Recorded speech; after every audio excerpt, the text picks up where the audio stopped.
Shalom Bapak Ibu Saudara yang dikasihi oleh Tuhan, selamat pagi. Jumpa kembali pada pagi hari ini bersama dengan saya.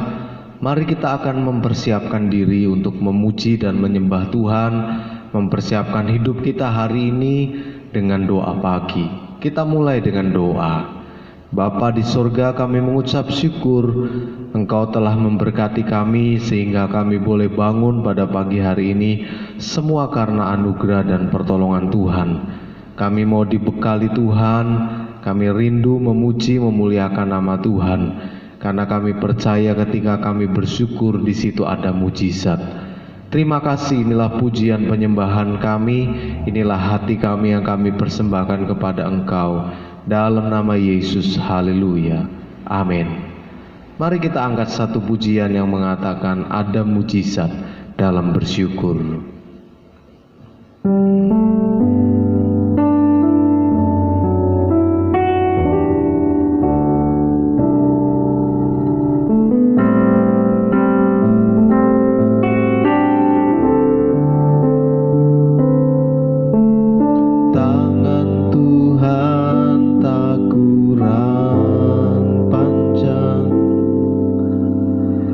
Untuk selalu menolong hidup.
dalam bersyukur Tuhan.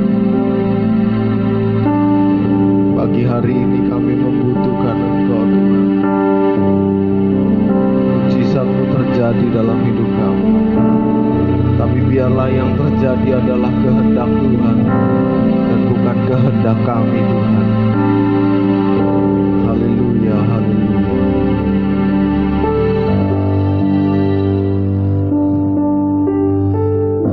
Mari Bapak Ibu Saudara yang dikasihi oleh Tuhan, kita akan masuk di dalam doa syafaat kita. Yang pertama, mari kita tetap berdoa buat bangsa dan negara Indonesia di mana kita tinggal. Karena firman Tuhan katakan kesejahteraan kota di mana kita tinggal itu juga kesejahteraan kita juga. Mari kita berdoa. Bapa di sorga, kami bawa nama bangsa kami Indonesia ke dalam tangan kasih Tuhan. Dari pulau-pulau Tuhan,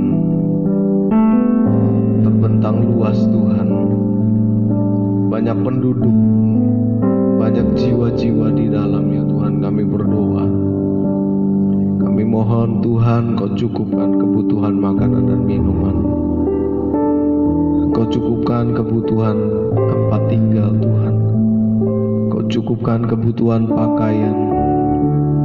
Tidak hanya itu, hamba-Mu berdoa buat rumah tangga, supaya mereka boleh menemukan satu hikmat untuk mereka tetap harmonis di dalam rumah tangga masing-masing. Belas kasihan-Mu turun atas mereka Tuhan, dalam nama Yesus. Biarlah kasih Tuhan yang melandasi kehidupan rumah tangga untuk seluruh rakyat Indonesia. Berkati ayah yang berfungsi sebagai ayah yang baik. Berkati ibu yang berfungsi sebagai seorang ibu yang baik. Biarlah mereka menjadi orang tua yang kompak. Di dalam nama Yesus Kau berkati Tuhan, Kau berkati. Biarlah hikmat itu tidak didapat hanya dengan mengalir, tetapi biarlah para orang tua giat untuk mencari hikmat agar boleh mendidik anaknya dengan lebih baik lagi. Kami berdoa buat seluruh guru yang ada di bangsa ini. Tuhan urapi, Tuhan berkati, lengkapi Tuhan. Kau berkati mereka untuk pemasukan mereka, untuk gaji bulanan mereka. Biarlah Tuhan jamin Tuhan agar mereka fokus untuk mengajar murid-murid yang ada di Indonesia. Di dalam nama Yesus kami mohonkan untuk bangsa kami. Yang kedua, saudara, mari kita berdoa buat anak-anak Tuhan di seluruh negeri ini. Mari kita berdoa. Bapa di surga, berkati gereja-gereja yang tersebar di seluruh penjuru Indonesia, supaya gereja-gereja Tuhan boleh menjadi berkat. Berkati para gembala, pengurus, tua-tua sidang, tua-tua jemaat, majelis, aktivis, apapun itu namanya Tuhan. Kau berkati kami semua Tuhan, supaya kami boleh menjadi gereja, menjadi pelayan Tuhan yang memiliki sinar, memancarkan terangnya dan menjadi garam, membuat kehidupan mempunyai rasa. Mampukan kami Tuhan, kami tidak mampu. Seringkali kami justru menjadi batu sandungan. Tetapi biarlah melalui pagi hari ini impartasi Roh-Mu yang kuat menolong setiap kami. Haleluya. Di dalam nama Yesus kami berdoa untuk seluruh anak Tuhan. Yang ketiga, kita berdoa buat pembacaan firman Tuhan pada pagi hari ini. Tuhan, kami tidak pernah bisa lepas dari firman Tuhan. Sedari kami kecil, kami selalu rindu haus akan firman Tuhan. Dan biarlah firman Tuhan kali ini menjadi firman Tuhan yang berbeda. Kami semakin dewasa, kami semakin mengerti tentang doa. Terima kasih, beracalah Roh Kudus. Di dalam nama Yesus kami mohonkan doa ini. Haleluya. Amin. Haleluya, haleluya, haleluya. Saudara, selamat pagi. Puji Tuhan, mari siapkan hati saudara untuk kita ditaburkan oleh firman Tuhan. Biarlah pastikan benih firman Tuhan itu ditaburkan di tanah hati yang baik, bukan di pinggir jalan, bukan di semak duri, apalagi di tanah-tanah yang berbatu. Dan itu hanyalah keputusan kita. Haleluya. Saat ini kita akan melanjutkan pembacaan kita di dalam Mazmur pasal 70 ayat 1 sampai dengan 6. Saudara nanti baca di rumah masing-masing, dan hari ini kita akan dengarkan firman Tuhan dengan judul firman Tuhan, doa minta pertolongan. Doa minta pertolongan. Mari kita baca ayat pembacaan kita dalam ayatnya yang kedua dari Mazmur pasal 70. Nah, ayat yang kedua ini kita baca bersama-sama pada hitungan yang ketiga. 1, 2, 3. Ya Allah, bersegeralah melepaskan aku, menolong aku ya Tuhan. Saudara yang dikasih oleh Tuhan, ini lagi-lagi Daud minta tolong kepada Tuhan. Yang pasal 69 Daud juga berdoa minta tolong kepada Tuhan. Nah, ternyata Daud mempunyai banyak persoalan. Kita baru tahu detail ketika kita membaca Mazmur Daud.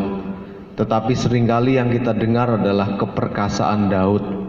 Peperangan Daud hanya secuil saja, singkat cerita lalu dia menang. Tetapi di dalam menjalani aktivitas sehari-hari kita dapati dalam kitab Mazmur, dia mempunyai banyak persoalan. Mungkin saudara yang mendengar saat ini juga mengalami banyak persoalan di berbagai macam bidang kehidupan, tentang keluarga, tentang ekonomi, tentang studi, apapun itu. Nah, yang sama terjadi pada Daud, punya banyak masalah. Saya juga semakin besar, tanggung jawab semakin banyak, punya banyak masalah dan harus stay tune untuk menyelesaikannya dengan dewasa. Saudara yang dikasih oleh Tuhan, baiknya Daud adalah saya perhatikan dia tuh berdoa. Jadi waktu ada masalah dia tidak mabuk-mabukan, dia tidak morsal, tetapi dia berdoa. Dan berdoanya itu minta pertolongan, bukan berkeluh kesah. Dia memang menceritakan ini loh kesulitannya, tapi dia tidak berkeluh kesah. Dia minta pertolongan kepada Tuhan. Nah, saudara, mungkin akhir-akhir ini dengan masalah yang ada, saudara menjadi berkeluh kesah. Izinkan saya berkata, mari kita stop pagi hari ini supaya masalah kita tidak berbunga-bunga, berjilid-jilid. Sudah masalah menambah masalah yang baru. Mari kita stop bersungut-sungut karena orang Israel berputar-putar 40 tahun di padang gurun karena dosa bersungut-sungut. Saudara, Daud berkata dalam ayat yang kedua, ya Allah. Ini wujud imannya dia, Allah. Tolong Tuhan segera melepaskan aku. Aku ini rasanya mau mati rasanya. Tolong menolong aku cepetan Tuhan. Lalu dikatakan ya Tuhan, T-U-H-A-N, Tuhan, hurufnya besar. Tuhan huruf besar dalam Alkitab itu menjelaskan Tuhan semesta alam, Tuhan yang punya alam, Tuhan yang luar biasa. Saudara, kita perlu tahu Allah saudara dan saya, dia adalah Tuhan semesta alam. Dia Tuhan yang luar biasa. Satu hari anak kepala rumah ibadat yang bernama Yairus, papahnya itu sakit. Dia mendengar Yesus lalu dia pergi ke Yesus. Tuhan tolong, Tuhan cepet tolong anakku ini Tuhan, dia udah mau mati. Lalu Tuhan mengerjakan yang lain, mujizat yang lain. Lalu ada tetangga dari kepala rumah ibadat ini, dia memberitahu anaknya sudah mati. Yesus mendengar bisik-bisik begitu, tetapi dia tetap percaya. Tidak ada kata terlambat dalam Tuhan, sekalipun yang kita gumulkan itu sudah mati. Tuhan punya cara yang lain, kehendak yang lain yang tentunya lebih mulia dari apa yang saudara dan saya pikirkan. Nah, hari ini kita akan lihat ada 3 tindakan yang Daud lakukan dalam rangka berdoa meminta pertolongan. Yang pertama, dia mempersembahkan korban. Saya bacakan ayatnya yang pertama. Untuk pemimpin biduan dari Daud, pada waktu mempersembahkan korban peringatan, jelas Daud pada saat ada masalah dia tetap mempersembahkan korban peringatan. Saudara, arti korban menurut kitab Imamat adalah sebagai pengganti manusia yang berdosa, substitusi. Jadi kalau waktu orang-orang dalam kitab Imamat, orang Israel dalam perjanjian lama dia mempersembahkan korban, itu yang ada di mindsetnya adalah ini sedang mensubstitusi, harusnya saya yang kena tetapi dikenakan pada binatang, dan binatang ini dibakar, dikorbankan, seperti demikian. Nah, beda dengan korban peringatan, maksud saya bukan beda, maaf, Lebih spesifik lagi tentang korban peringatan, ini bukan untuk memperingati seperti halnya 17 Agustus, Natal, bukan. Tetapi korban peringatan adalah ditujukan kepada Tuhan agar Tuhan kembali mengingat. Jadi mengingatkan Tuhan, korban peringatan, korban yang ditujukan untuk mengingatkan Tuhan mengenai esensi korban yang diatur dalam kitab Imamat, yakni apa? Keselamatan manusia. Jadi waktu itu Daud butuh pertolongan, dia minta kepada Tuhan, dia mempersembahkan korban peringatan supaya Tuhan kembali di-recall. Ada keterangannya dalam bahasa Inggris, salah satu definisinya adalah recall. Jadi dipanggil ulang bahwa Tuhan, aku butuh pertolongan Tuhan. Lalu Tuhan memperhatikan, oh iya, aku memang janji, engkau nagih, aku tepati. Saudara yang dikasihi oleh Tuhan, binatang yang dikorbankan itu pasti dimatikan. Tidak ada kamusnya bahwa korban itu waktu dipersembahkan itu dipersembahkan hidup-hidup dan akan tetap hidup setelah itu. Tidak. Korban yang dipersembahkan baik burung tekukur maupun lembu maupun kambing domba, semuanya itu dimatikan, nyawanya dihilangkan. Nah, di perjanjian baru dikutip kembali, barang siapa tidak mati, biji ini tidak mati, dia tidak akan bertumbuh dan tidak akan berbuah. Memang caranya adalah dimatikan. Saudara, seringkali kesulitan itu datang pada kita supaya kita itu mati, khususnya mati yang jelek-jelek, yang Tuhan tidak suka, penghalang, yang ngerepotin, yang harus dibuang ketika terjadi gelombang pasang, gelombang besar dan laut itu ngamuk dan kapal itu mau tenggelam, maka yang tidak perlu itu dibuang supaya kapalnya ringan dan bisa menyesuaikan keadaan dan mereka selamat. Saudara, ada banyak hal dalam kehidupan kita yang perlu dibuang oleh Tuhan supaya kita menerima mujizat. Nah, ketika dimatikan itu mesti ada darah yang tercurah. Disembelih lehernya lalu darahnya tercurah. Tidak hanya darah tetapi dagingnya itu tercabik. Darah bisa keluar karena ada daging yang tercabik. Dan tidak sampai di situ aja, korbannya lalu dibuang, lalu korbannya diolah. Bagian ini untuk imam, bagian ini untuk Tuhan yang dibakar harus habis. Jadi tidak dibiarkan begitu saja tetapi dikorbankan betul-betul. Saudara, 1 tahun sekali orang Israel pergi ke bait Allah dan mereka harus membawa kambing domba, dan itu adalah korban yang mereka bawa.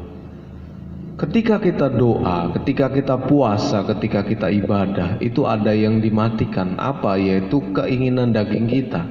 Doa itu tidak ada enak-enaknya, makanya jam doa itu sedikit. Puasa tidak ada enak-enaknya, maka puasa itu jam puasa sedikit.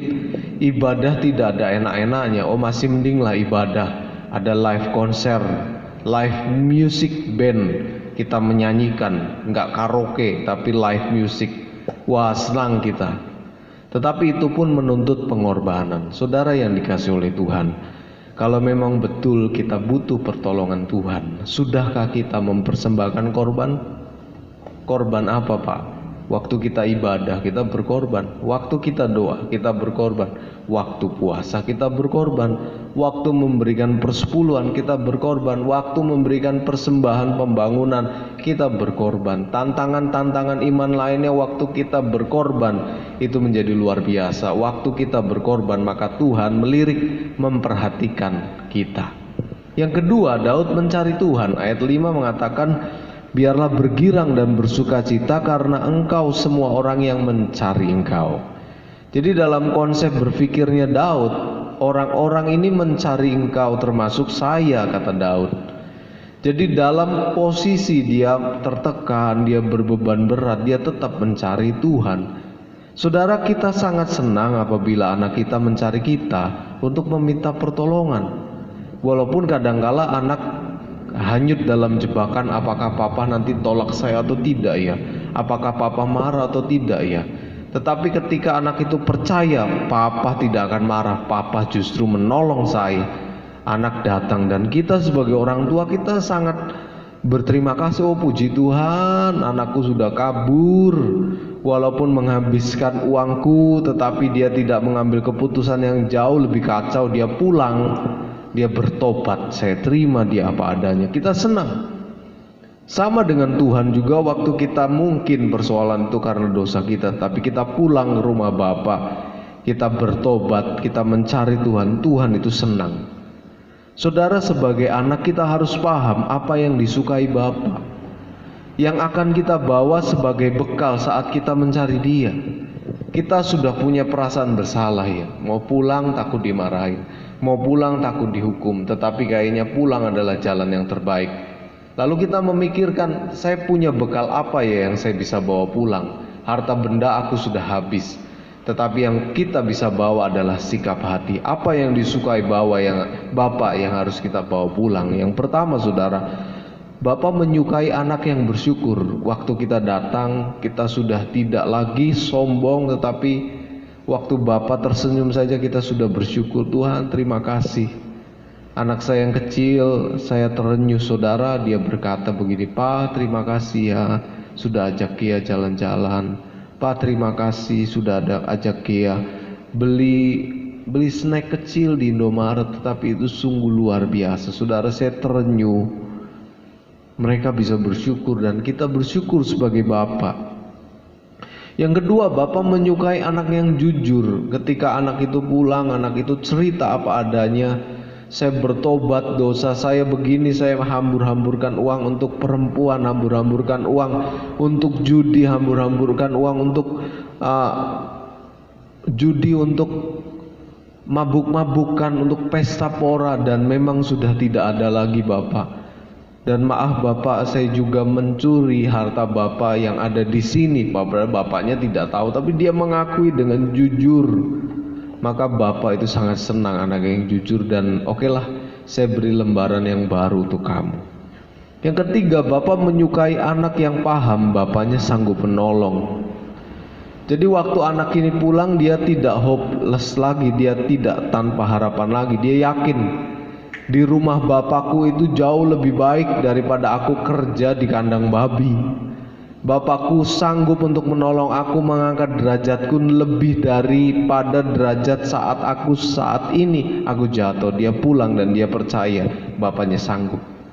Ketika kita sebagai ayah, padahal kita ayah dunia yang mungkin tidak sanggup, tapi anak kita itu seolah-olah percaya banget bahwa kita sanggup, maka kita berkata kepada anak kita, iya, Papa sanggup, Papa akan sanggup-sanggupin. Itu yang kedua, mencari Tuhan. Yang ketiga, mencintai keselamatan dari Tuhan. Ayat yang kelima bagian B, biarlah mereka yang mencintai keselamatan daripadamu selalu berkata, Allah itu besar.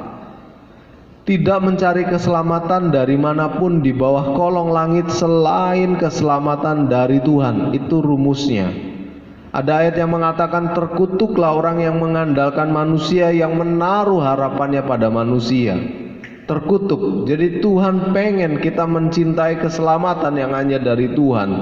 Apalagi jangan sekali-kali kita pergi kepada perdukunan, karena bagi Tuhan itu adalah dosa yang tidak bisa ditoleransi dan itu besar. Saudara, ada sebuah pertanyaan tantangan. Kapan terakhir kita berdoa? Kapan terakhir kali kita mempersembahkan korban? Kapan terakhir kali kita mencari Tuhan? Kapan terakhir kali kita mencintai keselamatan dari Tuhan? Jadi kesimpulannya, mintalah pertolongan kepada Tuhan dengan mempersembahkan korban, mencari Tuhan dan mencintai keselamatan daripadanya. Saudara, firman Tuhan ini biarlah menjadi berkat untuk saudara dan saya, dan izinkanlah kita buka hati lebar-lebar untuk kita komitmen lebih baik lagi daripada hari ini. Kita berdoa kepada Tuhan, kita minta kepada Tuhan, minta pertolongan kepada Tuhan, dan Tuhan berkata, tidak nak, aku tidak repot-repot untuk nolong, saya siap menolong kamu. Jadilah sesuai dengan imanmu. Saudara, Tuhan memberkati kita semua. Mari kita lanjutkan doa pagi kita dengan doa berkat. Haleluya, haleluya, puji Tuhan. Siapkan diri saudara untuk menerima doa berkat yang dari Tuhan. Haleluya, haleluya. Kami bersyukur Tuhan, kami bersyukur Tuhan, kami bersyukur. Haleluya. Haleluya, haleluya, haleluya. Kami percaya mujizat-Mu nyata dalam hidup kami. Pagi ini kami datang, kami bersyukur kepada Tuhan. Haleluya, kami ingin terus mempersembahkan korban kepada Tuhan. Buat kami berani Tuhan akan setiap tantangan iman dalam hidup kami. Hamba-Mu berdoa buat ibu-ibu yang akan memasak, Tuhan berikan semangat. Tuhan berikan berkat Tuhan untuk mencukupi kebutuhan rumah tangga. Berkati bapak-bapak yang akan bekerja, Engkau lengkapi Tuhan. Biarlah bapak-bapak boleh menjadi pemimpin yang baik. Biarlah bapak-bapak tidak berlindung di tengah kekuatan istrinya. Biarlah bapak-bapak betul-betul menjadi pemimpin yang berani ambil keputusan. Berkati anak-anak Tuhan yang sedang belajar. Kau tolong Tuhan, biarlah Engkau menjadi penghiburannya. Dan kami perkatakan tidak ada satupun anak dari kami yang stres karena pelajarannya. Biarlah mereka menjadi anak-anak yang berbahagia setiap hari. Terima kasih Bapa di sorga, kami bersyukur. Sekarang saudara, angkatlah tangan saudara, pulanglah dengan membawa berkat kasih karunia dari Allah Bapa, damai sejahtera dari Tuhan Yesus Kristus, dan persekutuan Allah Roh Kudus menyertai kita sekalian mulai hari ini sampai Maranatha, Tuhan datang pada kali yang kedua. Di dalam nama Yesus, setiap kita yang percaya telah menerima berkat Tuhan, katakan bersama-sama, amin. Kiranya Engkau memberkati aku berlimpah-limpah dan memperluas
Selamat pagi, Tuhan Yesus memberkati.